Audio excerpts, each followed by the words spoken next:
ደሳለኝ እኔ ነኝ። አንተ ነህ?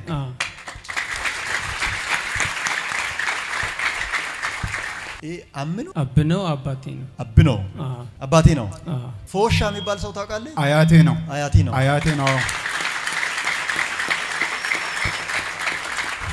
በአያት ካንተ ጋር የሚገናኝ አበበ የሚባል አንድ ወጣትና አንተ ላይ የተደገመ መንፈስ አየው ዞዬ ከተማ ላይ። አበበ የሚባል ልጅ አለ። አሁንም ስራው ትቶ ጠፍቷል። አሁን የለም። በዚህ ሰዓት የት እንዳለ አይታወቅም። ሱቅ እየሰራ ነበር። ሱቁ ትልቅ ሱቅ ነበር። እንዴት እንደጠፋ አይታወቅም። ለኛም ራሱ ግራ ገብቶናል። ያንተ ስም ሚልኪያስ ነው? አዎ ሚልኪያስ ነው።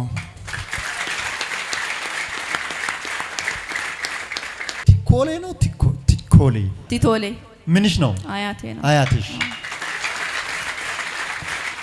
አንቺን አየው። አዲስ የሚባል አንድ ልጅ አየው።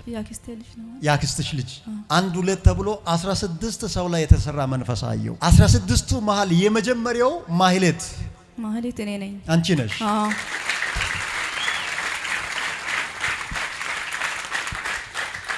ጥበቃ ሊቀጠር በዚህ ሳምንት ውስጥ ከሰው ጋር ያወራ ሰው ፈልጋለሁ። ሮጥ አትመጣም?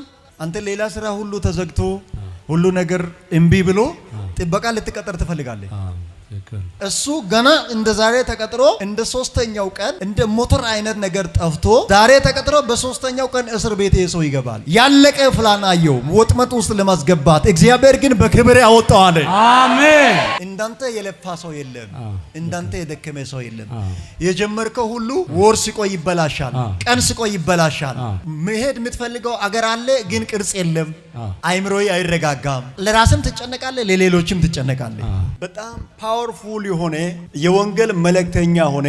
እውነት ነው። ይሄ አንድ አቅጣጫ አይደለም። እውነት ነው። ልክ አንተ እንደሌላ ሰው ይሄ ያስፈልገኛል የምትለውን ሁሉ አግኝተ በክብር እንዳትቀጥል በሌላ ነገር አንተን ቻሌንጅ ማድረግ ስላልቻለ ጤናዬ ላይ ተሞክሮ እድሜክ ላይ ተሞክሮ እምቢ ስላለ በበረከቴ መንገድ ላይ እንዲህ የቆመ መንፈስ ያለ ትክክል ነው። እግዚአብሔር ጥላው ተገፈፈ ያለ። አሜን።